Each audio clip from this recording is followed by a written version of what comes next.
Don't you think, through the chair, Madam Nominee, that it is good for this country, for the image of this country at the level of the cabinet, for you to stay aside until those cases are determined by the courts, so that after that, when you are clean now, because even the people who have the cases against you, like Ngumbau Jola, what do you think they are feeling today when you are seated here? We are vetting you for a cabinet position, and they have no recourse for the death of their father. And look at the Constitution, Article 73. Authority assigned to state officers is a public trust to be exercised in a manner that demonstrates respect for the people, brings honor to the nation and dignity to the office. That's the office of the Cabinet Secretary.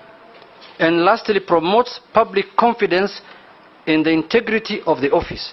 Do you think when all these cases are hanging, and I'm not judging you, I'm not saying you're guilty of those cases, but I've told you they are before a competent court of law, and I'm sure the court will decide. Don't you think you will not attract dignity and integrity to the office you want to occupy when those cases are on your neck? Thank you, Mr. Chair. Thank you very much, Mr. Speaker and Chair. AISHA JUMWAS, you come from a very humble background, a difficult background indeed, but you've beaten a lot of odds because of your strength, and today you are here. You have also been accused about many things, and they still come, those accusations. But even Uhuru Kenyatta and William Ruto were accused of the same things before they became president and deputy president. So I want you to take courage, but also to ask you, where do you draw your strength such that you're here today after such a long journey? Thank you. Chair, now that we are in public vetting, Chair, through you, my colleague has said that President Uhuru and President Ruto, those ones who are going for elective positions when they have those cases. What we are discussing now here is a appointive position. Chair, through Chair, I want to tell Honorable Junet, it is one and the same. They are serving the same Kenyans. Your chances will come. Baya, have you finished? No, I'm still finishing. So my first question is, where do you... I'll indulge you with one more. Just ask one more.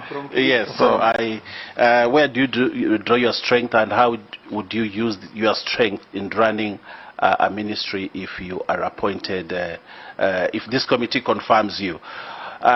Secondly, you have been a member of parliament, a women MP, including a commissioner. These are very high-profile jobs.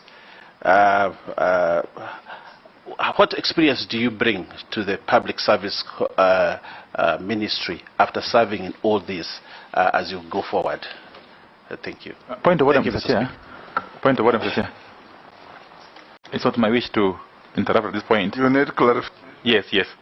Mr. Chair, a while back I asked a question and it was answered, but I just want to bring to your attention.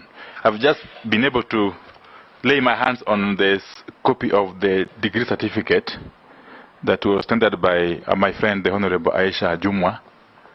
In fact, this must be clarified, even by the university perhaps, because the degree is very clear that this Jomo Kenyatta University of Agriculture and Technology, and this is to certify that AISHA JUMWAS Karisa Katana, having satisfied all the requirements for the award of the degree of Executive Master of Leadership and Governance, was admitted to the degree at a congregation held at this university on Friday, on 2015.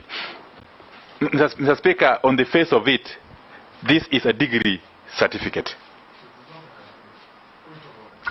I am still...